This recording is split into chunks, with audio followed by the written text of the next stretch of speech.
Dia 59, Efésios 1, 2 e 3.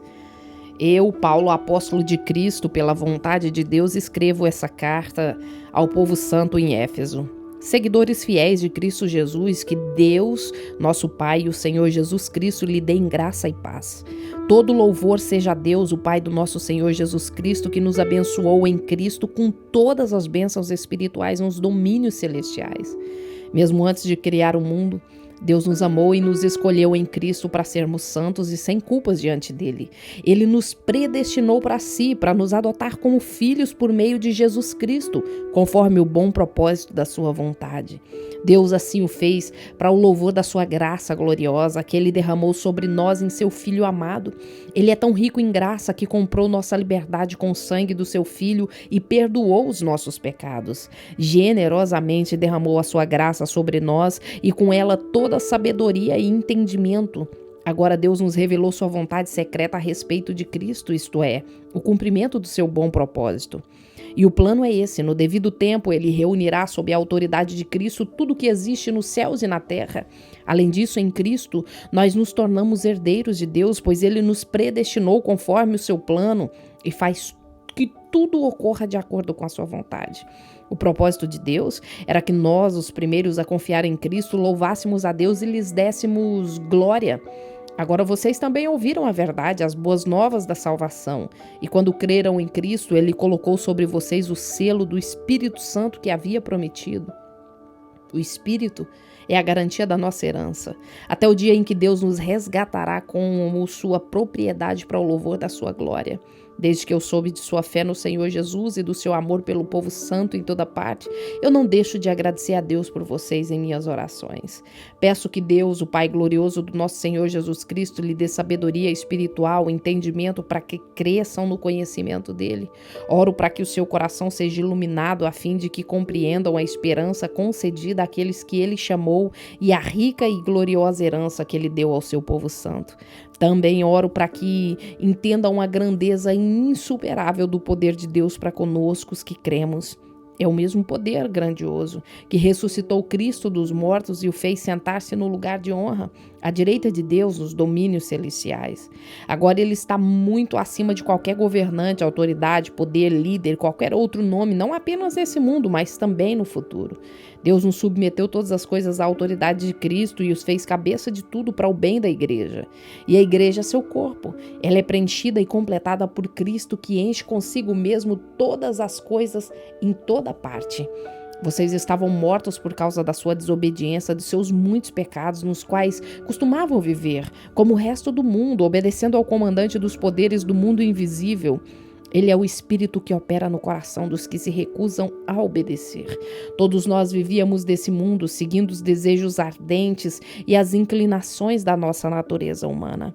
Éramos por natureza merecedores da ira como os demais, mas Deus é tão rico em misericórdia e nos amou tanto que, embora estivéssemos mortos por causa dos nossos pecados, ele nos deu vida juntamente com Cristo. É pela graça que vocês são salvos, pois ele nos ressuscitou com Cristo e nos fez sentar com ele nos domínios celestiais, porque agora estamos em Cristo Jesus.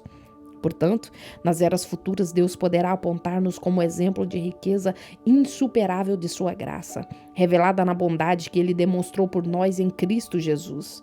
Vocês são salvos pela graça, por meio da fé. Isso não vem de vocês, é uma dádiva de Deus.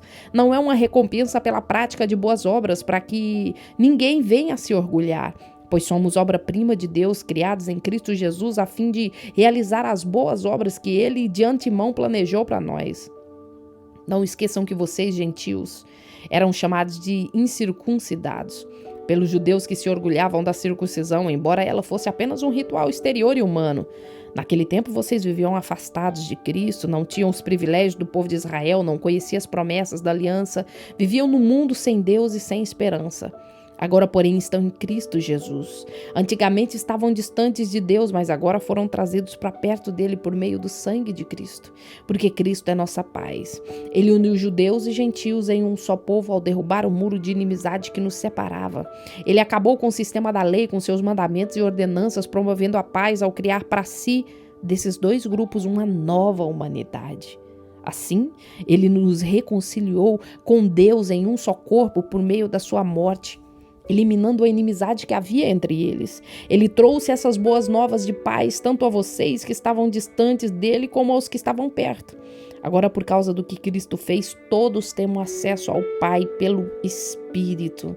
Portanto, já não estamos estranhos e forasteiros, mas concidadãos do povo santo, membros da família de Deus.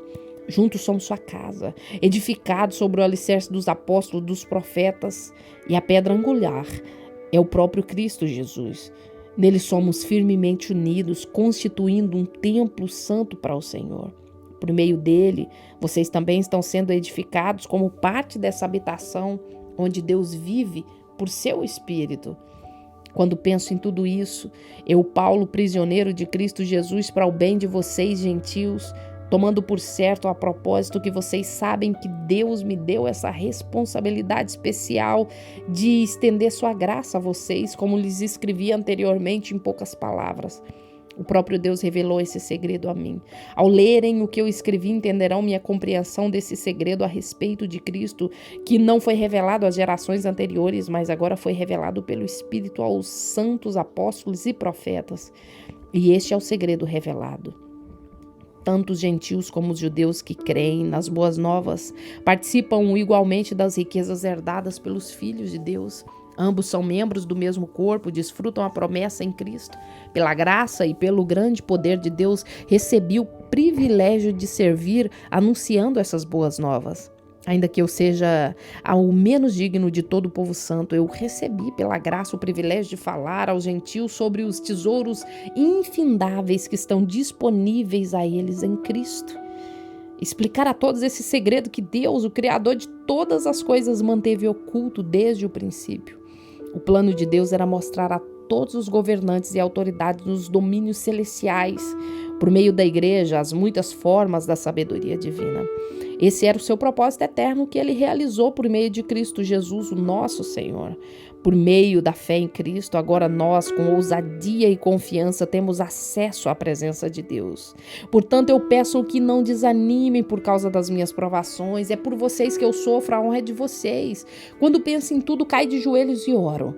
O Criador de todas as coisas no céu e na terra, eu peço que, da riqueza de sua glória, ele os fortaleça com poder interior por meio do seu Espírito. Então, Cristo habitará em seu coração, à medida que vocês confiarem nele. Suas raízes se aprofundarão em amor e os manterão fortes. Também peço que, como convém a todo o povo santo, vocês possam compreender a largura, o comprimento, a altura, a profundidade do amor de Cristo.